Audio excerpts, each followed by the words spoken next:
Hello, hello, hello. What you're about to watch is an interview that I did with Phoenix VioletRay. She is a massage therapist in Utah who adds energy work to her process. She is really great at channeling. We met in the New Earth Mystery School with Shelley Howells. She is a fabulous person. And I asked her if she would please do an interview with me about what I was calling St. Lucie Festival of Lights. It's actually Santa Lucia. This is our conversation. I hope you enjoy it. So my mom has this little thing. Uh so there's the Lucia uh, with the crown of candles. This is hard because it flips. Okay. Anyway, so there's Star Boys and there's Lucia girls and blah blah blah. Send me a picture of it. Okay. All right. Well, let me know when you're ready. Okay. Well, thank you so much for doing this. So it's kind of evolving. And I realized what I'm actually starting is a podcast. And I don't know how to start a podcast. So I don't know, I don't know the evolution, what it's going to look like. But I think that's what's happening. I love holidays. I've always loved holidays. Birthdays are my absolute favorite. And I didn't realize that I have actually tied in my trauma with holidays. And so I had a friend that I worked with at Fidelity, and I remember like in 2016 and 2017, he was giving me a hard time about decorating for Christmas because he didn't think I did it early enough. And then I just kind of quit. And he's like, why haven't you put up a tree? And then I did put one up in 2020, Yeah. and I just saw the memory and realized, oh, I haven't decorated for Christmas since my house fire. And so I think all this sudden excitement about holidays and wanting to celebrate my birth month for the first time is part of my healing process. Oh yeah. Yeah. Because you've And always loved them, but that trauma, like, yes. And so yeah, I got this book there. I started reading, it's Llewellyn Sabbat Essentials, and this one's Yule. They have one okay. for each of the 8 Sabbats. And as I was reading, it started talking about all these different holidays. And I'm like, oh my gosh, I need to learn about all these holidays. And so, of course, when I read about St. Lucia Festival of Lights, I was like, wait a second, who do I know that's Swedish? And of course, you're the first one to pop into my head. And so that is why I invited you to have a conversation. I want to make sure that you know that I am recording this with the intention of sharing it. I don't know exactly what that's going to look like, but I just want to make sure that you know that. Okay. And I also wanted to share with you, this is a book I had in my house as a child. And I always thought it was odd. And the other day when our meeting didn't work out, I was like, oh, it gives me time to read this first. I didn't. I haven't read it, but I did bring it. I brought it to our meeting. So Yeah. even as a child, I remember thinking, who would put candles on their head? That looks dangerous. So Yeah. I guess I have so many questions, and you can answer and divulge in any order you want to. But my first question I want to ask is, do you actually put candles on your head and light them on fire? Yes. Um, Nowadays though, they use electric candles. Oh, But early in the early days, yeah, they did put, and there was one year where we did do real candles and it was hot, for the whole program, and my cousin fainted. Like, she didn't have them on her head, but we were all holding them. Okay, so let me just start. Should I just start with the whole yes, start at the very beginning. Gosh, it's hard to know where to start, but I guess I better tell you about the holiday. That And sounds great. I was even reading up on it last night because I was like, "You know what? Actually, I don't Oh, know why we do it." for the sake of people that will be watching this that aren't good friends with you, can you please tell us who you are? Oh, good idea. Hi, I'm Phoenix VioletRay. Um, I'm 100% Swedish. According to, my parents who are immigrants from Sweden and Ancestry DNA. It was anticlimactic when I did that. So And we didn't lie to you. no, it was like I hoped I had some like African or like Aboriginal, random far in the past, but no, no. Apparently, my ancestors stuck really close to Sweden, and on one side, and I can't tell whose is whose because it just says one parent. There's 1% Norwegian, and the other parent there's 1% Finnish now. It updates every so often when more people get their DNA. So now I'm 98% Swedish. That's exciting. But really, have you ever met anyone that much anything? No. I thought Like I was even homogenous because I'm 100% European, but oh, your European is just that one little part of Europe. yeah, That's yeah, amazing. in Scandinavia too. So Yeah. it's funny. So all when my parents immigrated here, it was 1972. I wasn't a thought yet. They had two little boys, my two oldest brothers, and then after moving here, they had another boy, and then they had three girls, and I'm the middle girl. So I'm number five of six. And we grew up kind of poor, but my parents survived in the US by flipping houses. And now looking back, I'm like, oh my gosh, I can't believe you sold that house. They had one in the avenues in Salt Lake. So if you know anything about Salt Lake, that's a very old part, but very expensive part to live. They had a house in the avenues. They had a house by Liberty Park, which is also quite expensive. It was right across the street. My brothers made a killing on the 4th of July and the 24th of July selling lemonade. But I wasn't born until they had already worked their way south in the valley to Sandy. And then we moved one more time when my mom was pregnant with my little sister, who's only 16 months younger than I am. And then we moved to this house that I'm in right now. And I'm 45. So we've had this house a long time. So, um, but my parents, they were going to the Swedish branch, which is of the Mormon faith. They have wards, and if it's smaller than a ward, it's a branch. I didn't know there was a Swedish brand. There was back then, in the early 80s and 70s, and then eventually that kind of went away. There was no more Swedish branch, but the core group of people were still tight.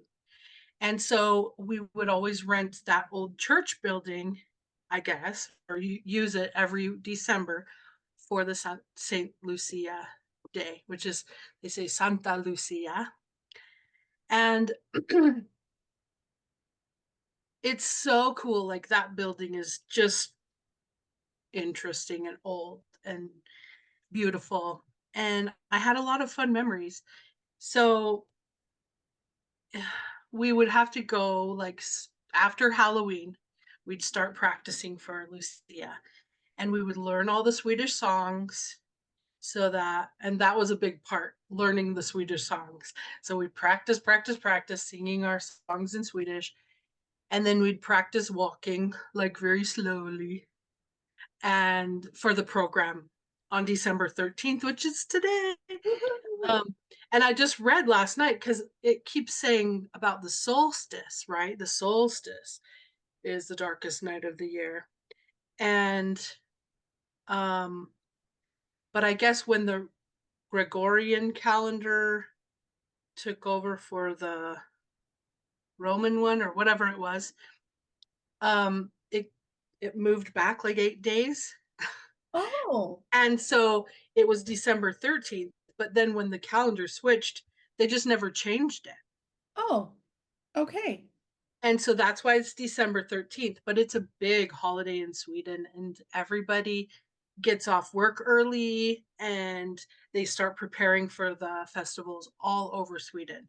Every town picks their own Lucia, the one that wears the crown So that's a with person? candles. Huh? That's a person? Yes. So it's kind of like a beauty pageant almost if you're there. But here it was a little bit different. But there it was like it's like you vote on who's going to be the Lucia that year. And then they have a big program and there's a lot of girls like all the way down to like probably 3 or 4 years old that follow in a procession. So the one with crown, Lucia, she lights the way, and then the other girls, they wear tinsel on their hair and around their waist, and they carry a candle. And then behind the girls is the Star Boys, and they wear like a big, tall, pointy hat, like a dunce hat, but Oh, it has golden stars on it. And they carry a staff with a star on it. like a wizard hat. Yeah, totally. But they all wear like a white nightgown like thing. And the Lucia wears the crown with candles and a red sash around her waist. And see, St. Lucia was, I mean, gosh, it was like 300 AD, 384 or something. I can't quite remember the date, but she was supposedly martyred because she refused to have sex with a husband. Like she wanted to stay pure and clean Oh, for Christ or whatever, but she was told to marry and she would not do that. And so her husband turned her in and they like stabbed her in the throat. I mean, it was pretty brutal. But she just was not about that life, I guess. And she lived until, oh, what was the thing? I just read this last night. But anyway, she was sainted, and I'm not exactly sure why Sweden got this because it was in Italy. This is an Italian okay. saint, but somehow Sweden, Norway, and the Swedish speaking provinces in Finland celebrate St. Lucia every year.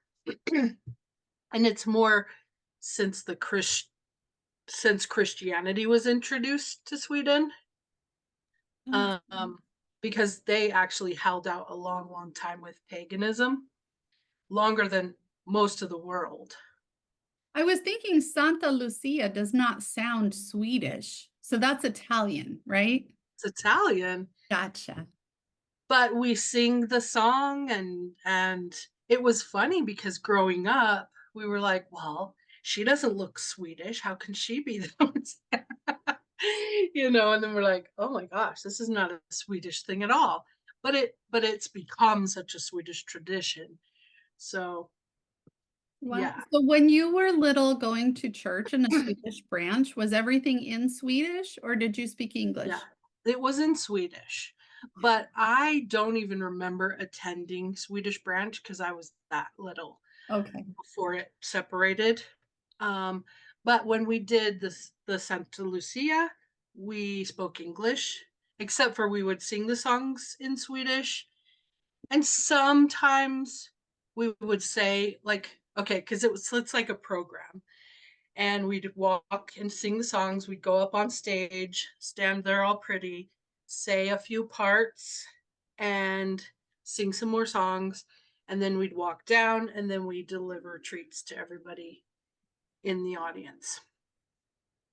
So, but because the Lucia, be Saint Lucia, they want to say Saint Lucy, but no, it's Yeah, Lucia. that's what it says in the book. Yeah, it's Lucia.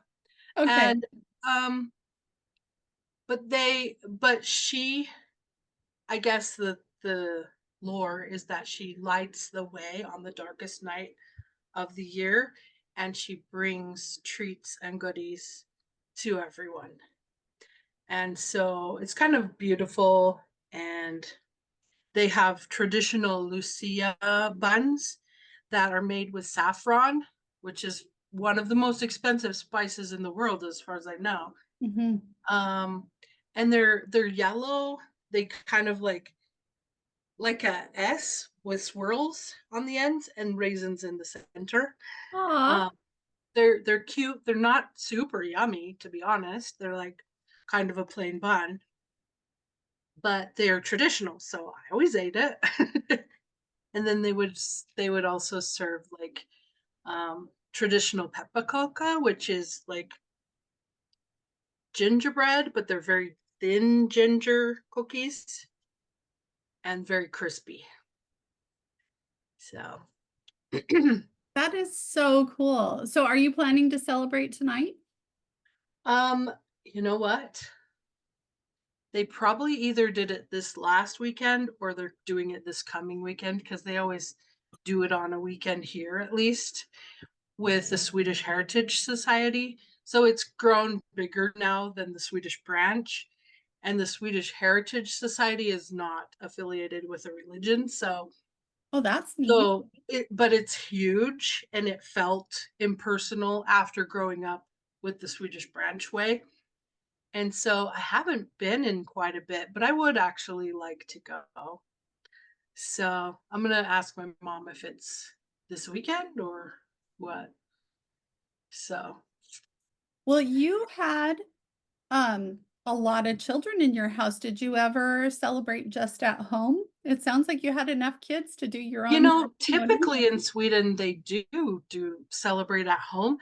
And we never did, except I remember one time at my cousin's house.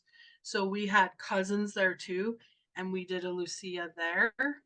But usually we just did it at the Swedish branch. Okay. And even just like little babies participate, and they're they dress in all red and white, and they call them tomten. So it's like a little elf or Santa Claus that's like little, and there's specific songs for them, and it's super cute, super duper cute. So I wish you could find one to go to. I love that. Maybe Well, you should look it up and see if there is anything in I your will. I have not looked. I have not. And yeah. I know I've talked to you before about my Swedish heritage, and actually, in my craft, my spirituality, I am so pulled to that side. Like, even before, when I was very much into the Mormon religion, I got very involved in genealogy. And I could go, most of my branches, I could go back to like the 1600s. But then my Swedish branch, it was like, for the longest time, it just dead ended when they immigrated to the United States. And it was almost like somebody was talking to me and saying, hey, you need to keep pushing. I know it's not easy, but keep looking, because we're here. And it's really interesting. And so I just really appreciate you sharing all of this with me. Yeah, you're welcome. Beautiful. And I think you told me that your Swedish is good enough that your parents can carry on a conversation and you can understand what they're talking about, right? Well, it's not quite that good, but I can pick out parts that I understand, and usually I can kind of put together what they're talking about, Okay. but they still get away with secret conversations. And that's the kind of crappy part, is that they ended up using it to talk about stuff they didn't want us to know rather than teaching us Swedish. Ah, My older brothers, of course, could understand more because they were in Sweden until they were 4 and 6. yeah. So, Did they not teach you because of the immigrant stigma that they just wanted to make sure you spoke English really well? I have no idea why they didn't actually. It just they both picked up English and got used to speaking it, and since we were speaking it in school and we just talked that to each other, it just kinda happened. Okay. And, like, they have accents. My mom's she hides it pretty well. At least I don't usually notice it. I can hear it a little more on my dad, but I hear other Swedish people and I'm like, they don't try to hide it at all. I don't know if my parents try, but, like, other people sound so Swedish, and I'm like, "Whoa." That's so funny. So does it sound a lot like a Minnesota accent or is it different? Uh, mm, a little different, but some things maybe, like, if they go, Okay. "Yeah." Okay. I wonder if you're going to go have some interesting conversations with your mother after this. Possibly. It happens a lot lately. I love that. Um, so I was thinking about the making the crown. At first, when I look at these holidays, I feel like, oh, I have to buy this really expensive menorah and the really expensive thing Yeah. for Kwanzaa and then this really expensive crown. But then I was looking on the internet, and like you said, they can use the electric candles now, and you can actually just color a piece of paper, make crayon candles, and then put it around your head. You could. Or they have the, electric candles at the Dollar Tree sometimes. Oh, yeah. Yeah, like That's the a new handheld idea. kind. This is another thing, I don't know in Sweden that they do a lot. Okay, because in Sweden, it's very, very dark in December. I They're pretty bet. far north, and so they get a couple hours of sun a day if in the lower parts, some no sun. And so it's dark, it's cold, so they have paper stars with a light in it in the every window. Oh, And then they have it kind of looks like a menorah. People often think it, but every window has a candle arrangement that's in this shape. I think I never paid attention to how many, it's probably 5 candles. But then this is something that we do every year. This is the oh, Advent candle holder. okay. And so it's kind of decorated with Amanita muscaria mushrooms or Beautiful. all kinds of stuff. But so they're all the same size, but then 4 Sundays before Christmas, they start and they light one for dinner time or breakfast, whenever you choose. So they'll light one candle. The next Sunday, they'll light both, and so on until Christmas Eve or the last Sunday before Christmas. And so it always gets this stair shape. So this That's is beautiful. it's one of my favorite little traditions, and like I don't even know the reasoning behind it, but it's always felt so special to me. So I love that tradition too. So is Christmas a big deal in Sweden too? Yes, but actually it's still called Yule. Oh, It's Jul, Yule. okay. And yeah, so they don't even call it Christmas. It's still Yule. But yeah, they've brought Christ into it. But you'll see, like, not all of it has to do with Christ, because the star can be, a star's a star. It can be the star of Bethlehem, or it can be all the elements, like paganism. And then just bringing light to the darkness, which is so beautiful. Uh, yeah, and there's just I don't know. I always loved Christmas too because just having your own culture that isn't like what everybody else does.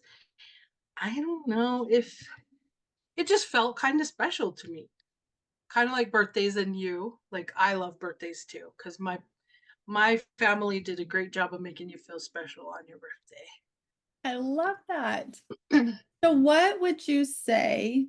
Hold on, I'm going to pause my question and just say what I love about the tradition of Santa Lucia, especially with the story that you shared, it feels like She's the first person I know of that started the women's movement. I mean, come So on. early on, right? Yeah. I mean, she's Uh-huh. before Queen Elizabeth or anything. She's just, oh, and that just gives me this amazing feeling that she Yeah. was like, hey, if I don't want to have sex, I'm not gonna. I don't care if you're my husband. I don't care if you stab me in the neck. I'm not doing it. And Yeah. that's empowering. They apparently even cut out her eyes. Oh my gosh. Yeah. That was a detail I didn't know until last night either. But yeah, just horrible stuff. But she's celebrated and Christians took her as a saint because yeah. Isn't that cool? It's amazing. And the December holidays are full of male deities. You're And right. here she is, this beautiful woman Yeah. who brings light to the world. Ah, just gives me good feelings talking about She's it. the one that kicks off the holiday season in Sweden. It's like Lucia Day, boom, now it's Christmas, you That know? is amazing. So what else is different about Christmas in Sweden versus the United States? What did you feel set your family apart versus the regular Utah Christmas celebrations? There's some little things like specific um tree ornaments that they make. They I posted a picture yesterday. You'll have and it was about River decorating all by himself, the tree. Like the top half was empty and then there was all these things. But it looks like a little firecracker thing, like it's wrapped and then it has ends like this, but they fill them with treats and then they put them on the tree and then you can eat them like on Christmas. And then there's another one where they weave together these a half of a heart and they weave it together. I love those ones, and then you hang them and you can put stuff in them too. It's like a little bag. That sounds beautiful. Yeah, those are my favorite, but, like, just a lot of candles and a lot about light. That's great. So are you passing these traditions on to your grandchildren? Boy, I hope so. See, I need I need to move to Oregon so I can be closer with my grandchildren. Gotta find the Swedish community there too, you know? I don't know if my son is doing any of that, but I would love it if he would. Yes, So maybe I'll encourage him to tonight because it is the 13th after all. it is. Another this is not holiday related, but I when you were talking about the female aspect of, way early on, Pippi Longstocking is written by a Swedish woman I did not and know that. And Pippi is a strong female character. Like she freaking raises herself. Her dad's away at sea, and she's got her pockets full of gold and she fights off the robbers and she just like, whatever, I do this. I can do it. And she does. That's So, amazing. What do you think it is about Sweden that encourages these strong female characters? gosh, I wish I knew, but I kind of love it. Just realizing that recently and I'm like, oh, go Sweden. Right? Yeah. What do you know about Sweden paganism? Like what was before Christianity? Um, to be honest, I don't know much because I was raised very Mormon. Mhm. Um, but from what I can see, like on TV shows, the Vikings or stuff like it, um, you know, Thor, Odin, Freya, all these powerful gods and goddesses. And but I don't know much. So I know ravens or crows are a big part and also wolves. Very but really honestly, I don't know that much. So, um it's cool because I've been studying shamanism some, and I have been learning about the what's it called? Like the earth spirits, we'll just say. So like the land, keepers of the land, this kind of thing. And I signed up for the Earth Tenders Academy, and actually my it's tonight. We do group readings on a location anywhere in the world. It's really cool. Um, but I felt really strongly because my grandmother's birthday, she's turning 100 on the 18th, and she still lives in Sweden. And my plan was to go see her. Of course, that's not happening this time. I'll find a way though. I'm going to get there. But I felt that it was really, really important that I had this knowledge first so that when I go there to the land of my inheritance, we'll say, I can work on the grits, I can help heal the land. And that felt really important. And Yes. so I signed up, and it's really, really fun and interesting for me to do. So yay.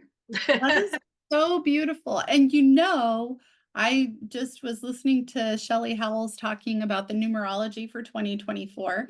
It's got Uh-huh. me really excited because 2023 was a really hard year.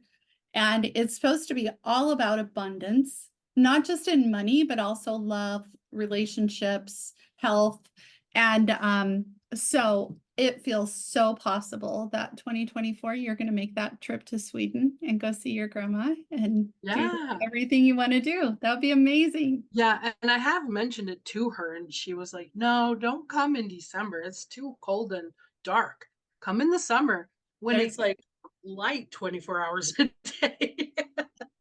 I bet I she really, wants you to see things that you probably wouldn't want to go see when it's cold and dark. yeah, yeah.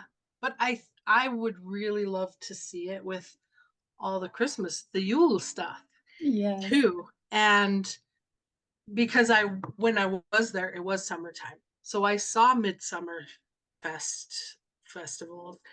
I saw that, and it was fun to see too, but, plus it's her birthday now. That's beautiful. Yeah. That. Thank you so much, Phoenix.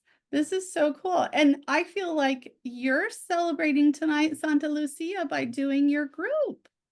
Yeah, So that's you're really right. cool. That's something you really want to do lined up on this holiday. So that's beautiful. Yeah. Thank you. You're welcome. Ah, I just love you. And I thank you so much for being here with me today. Is there anything else that you want to add before we wrap up? No, just that I love you too, and it's good to see you again.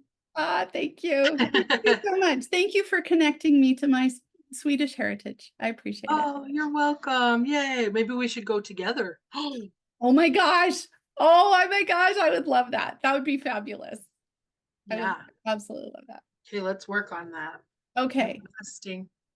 Yes. I would really like to see how Susie and I can get to Sweden soon. There we go. There we go. We'll just say it like that. What city is your grandma in? Jönköping. That's where my family is from. No way. And are they Mormon? No. Oh, that's my question. How the heck did your parents become Mormon? That was my question. Yeah. So my grandmother, that's 100 soon in a few days, she is the first convert in my family. So she joined the church and raised all six of her children there while her husband was not a member, my grandfather. He joined the church in 1978, the year that I was born. And Wow. I was, you know, not the first grandchild, probably like the 15th or something. But yeah. And then he became a sealer in the Stockholm Temple.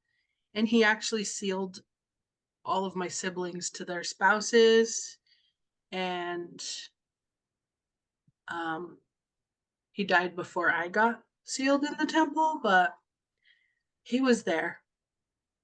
That's amazing. Yeah, but now I've canceled all that out. Like, not a member, no more. Oh, Same, same, oh, same, same. yeah, That's interesting. So, do you know what attracted her? Why she joined the church? no idea. Okay. That would be interesting to know. So I Yeah, did write. Oh, go ahead. Sorry. Finish that that. would be a fun, I guess, a fun story to learn. Well, Except, being kind of out of the church now, I'm like, meh. well, I had a lot of judgment for my mother for becoming Mormon and Oh, raising me Mormon. And then I found out that in the, my parents joined the church in 1972. And at that time, Arizona, Phoenix, Arizona was not real supportive of women. It was definitely a patriarchy around here, the Wild West. It was run by men in cowboy hats. And